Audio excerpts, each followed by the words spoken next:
This is not New York or Amsterdam, but Tehran. This ultra-modern cafe bookstore in the north of this city opened just 6 months ago. The last couple days, it's been packed. A scene far from what one might imagine in a country recently ravaged by war. For most people in the capital, life is returning to normal. Residents are out and about. And it's not just young people, but also the middle class who are flocking to the cafes. Before, we might have had 10 or 15 customers a day, but a week before the ceasefire, people came back and things are returning to normal. A relief for the cafe's owner. The last few months, business had been down because of the crackdown, and then due to American-Israeli bombings. I've experienced 3 wars since being here. First, during the 12-day war in June 2025, when I was redecorating the cafe. Everything stopped. No one came to work. Then, we obviously had the events of January 8th and 9th. At this time now, the 28th of February, with the beginning of the war, we had to close for 3 days. We reopened because the staff wanted to work. After weeks spent sheltering at home or fleeing the city, residents are able to reconnect over coffee, something that is trending in Iran, where thousands of establishments have opened in recent years. Iranians are reclaiming public spaces, notably women, who are increasingly daring to go out with their heads uncovered, dressed in Western-style clothing.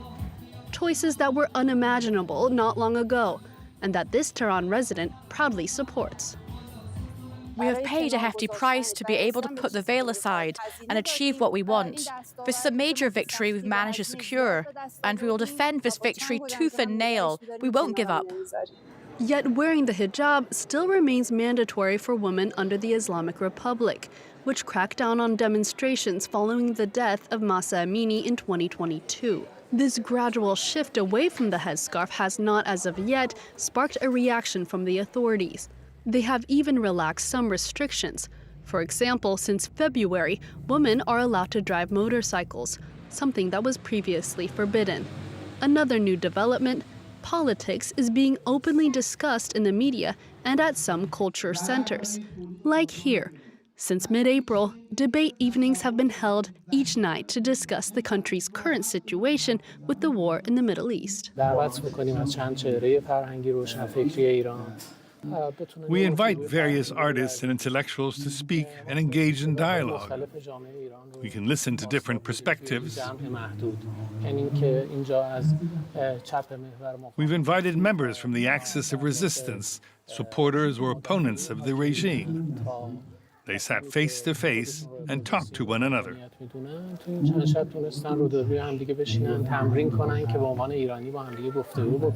Such dialogue already existed online, but debating openly in public is a new sight. These gatherings are a welcome change for Asfanef.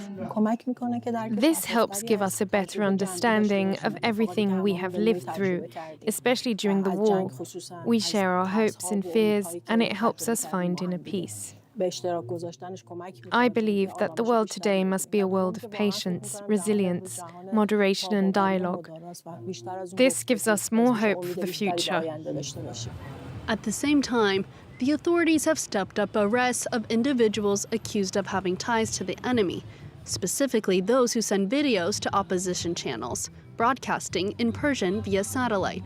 About a dozen people arrested during the January protests and convicted of spying or armed attacks against law enforcement have been hanged.